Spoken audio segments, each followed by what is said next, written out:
Canadian dollar is now at its lowest point since peak pandemic. Before that, the last time it fell below 72 cents US was almost a decade ago. And everyone we spoke to expects it still got further to fall. We've seen the losses essentially accelerate in recent weeks. We are kind of expecting to move to like 69 cents in the next 3 to 6 months. Canadians will feel that in their pocket.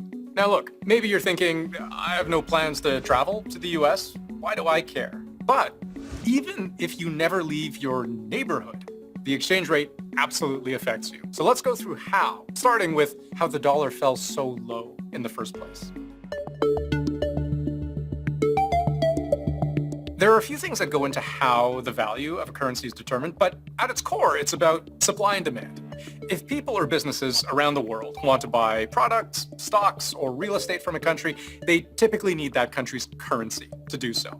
That increases demand for the currency and can drive up its value. The exchange rate is the price of one currency in terms of another. And so if you need US currency, that's going to drive up the value of the US dollar, which means then relatively speaking, the Canadian dollar is going to weaken. Generally, there are two big selling features that make investors want to put their money into one country over another. One is if they believe that country's economic outlook is trending in the right direction.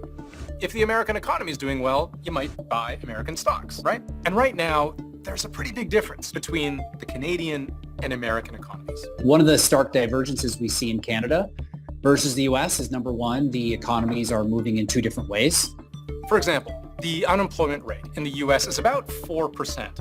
In Canada, it's been creeping up. Now it's 6.5%. GDP growth last quarter was close to 3% in the US. In Canada, it was around 1%.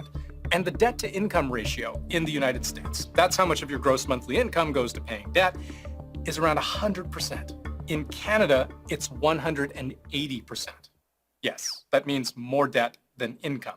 You get the point. Economies unequal.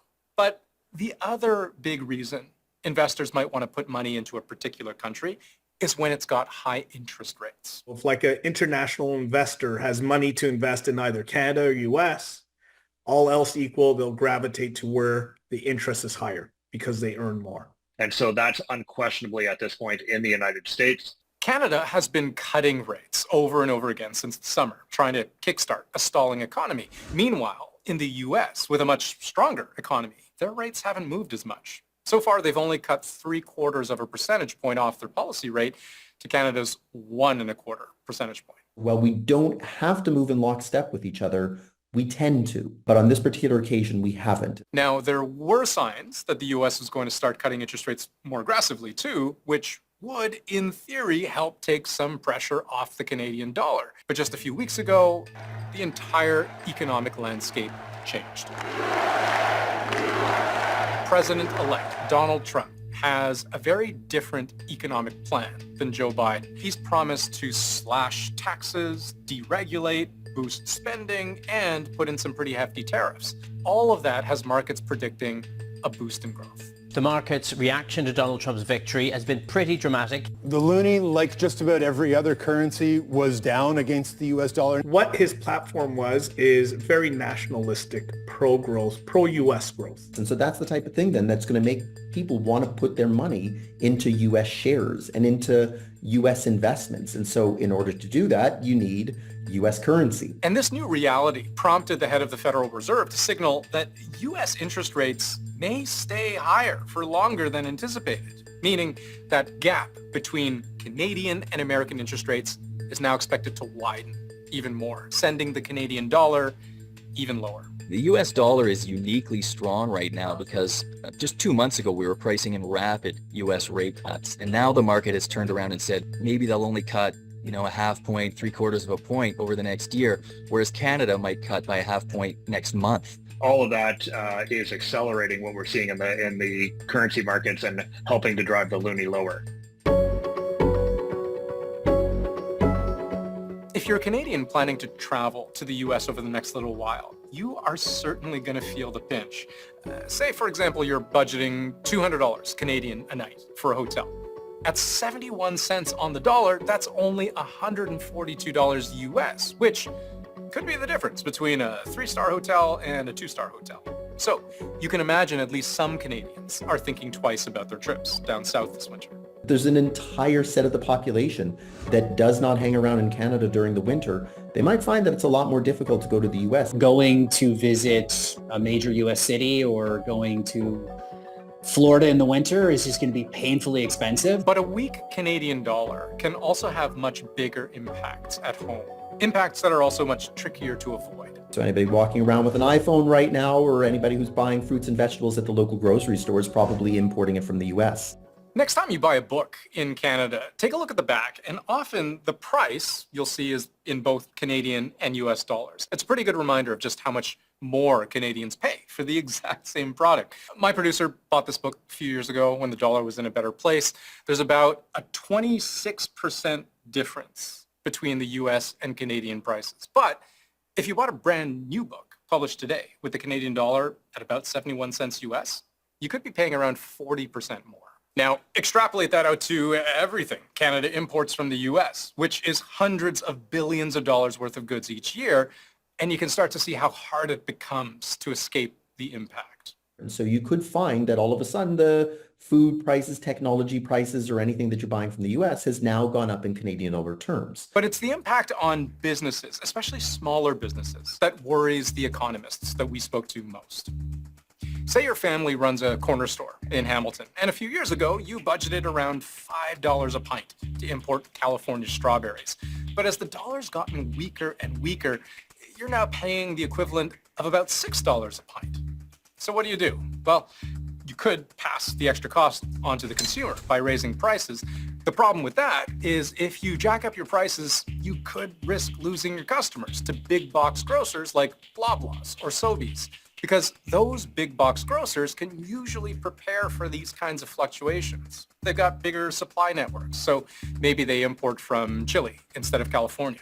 They're also able to negotiate set prices for produce, sometimes a full year out. So they can often keep the price of their strawberries relatively steady. If you're smaller and you're more local, you're kind of at the whim of all the things that you can't control. You can't hedge. So depending on how long this lasts, it really could do some damage, especially to smaller Canadian businesses that are very reliant on American inputs. Inputs, meaning everything from the machinery a business uses to the parts that they're sourcing to the staff that they hire.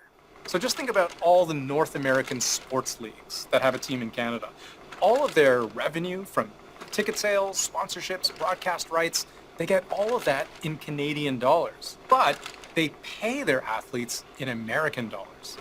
When the Canadian dollar gets weaker relative to the US, those players' salaries can feel a lot more expensive. Now, teams also use the same kinds of hedging strategies that those big box grocery stores do, but it's still a challenge that they have to work around. In fact, if you look back 3 decades ago, when the dollar fell to around the same value that it is now, even slightly lower actually, Canada lost the Quebec Nordiques to Denver, Colorado, and a year later, the Winnipeg Jets left too. Winnipeg may have tradition on its side, but Phoenix is something else. It has money. Now, to be clear, there's a long list of reasons why these teams left, but both owners cited the low Canadian dollar as one of them. Sometimes Canadian businesses just decide the best way to avoid this problem is to leave entirely. And here's the real kicker. What happens over time when things become more and more expensive? A weaker Canadian dollar means you import more inflation. That's right, inflation.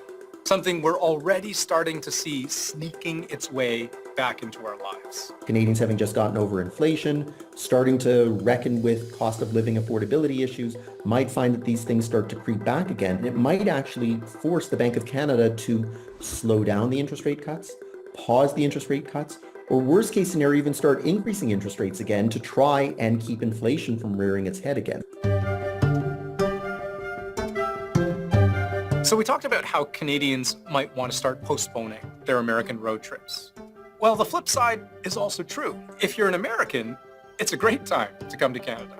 How many Americans are now going to look at Banff or Mont-Tremblant or the Atlantic Canadian provinces and say, man, I always wanted to travel there. Now is a great time to do it because my American money is going to travel really far in Canada. This applies to some industries too. So say you're a production company looking to shoot a rom-com in a quiet mountain town, and you're trying to cut down on your production fees like hotels, meals, car rentals. Canada starts looking pretty attractive. And more travelers, more film crews, that's great news for local economies. There's a number of areas where it would benefit in regards to increasing the income and growth that comes into Canada. This same logic also applies to anything made in Canada that's sold to the US at Canadian prices. With a low Canadian dollar, important Canadian products like oil, auto parts, lumber, they also become cheaper and more attractive to Americans. So in theory, exports could grow. So you have your car manufacturers, your steel, a lot of heavy manufacturing. If you're a U.S. company looking to buy goods, all of a sudden you'll look more at Canada now because it's cheaper for you to do. But here's the thing. If Trump follows through on his promise to put a 10% tariff on international goods, Canadian products will suddenly become a lot more expensive, which could completely cancel out the benefits of a lower dollar. In fact, according to economists at TD, we could actually see a net 5% reduction in Canadian exports to the US in the next couple of years. If any country in North America is tariffed or negotiated or carved out of the US supply chain, you are essentially losing access to one of the world's most productive and efficient and biggest markets. It's a bit of a moment when it's the worst of both worlds for Canada with a weaker currency. And so, currency traders are taking a much more skeptical view on where the Canadian dollar is going. Now, everyone we spoke to said maybe the most concerning thing about a Canadian dollar that struggles against the US dollar is what it says about Canada. It's a lack of confidence. So the prospect of falling even further below 70 cents US, as many are predicting, it could be an issue.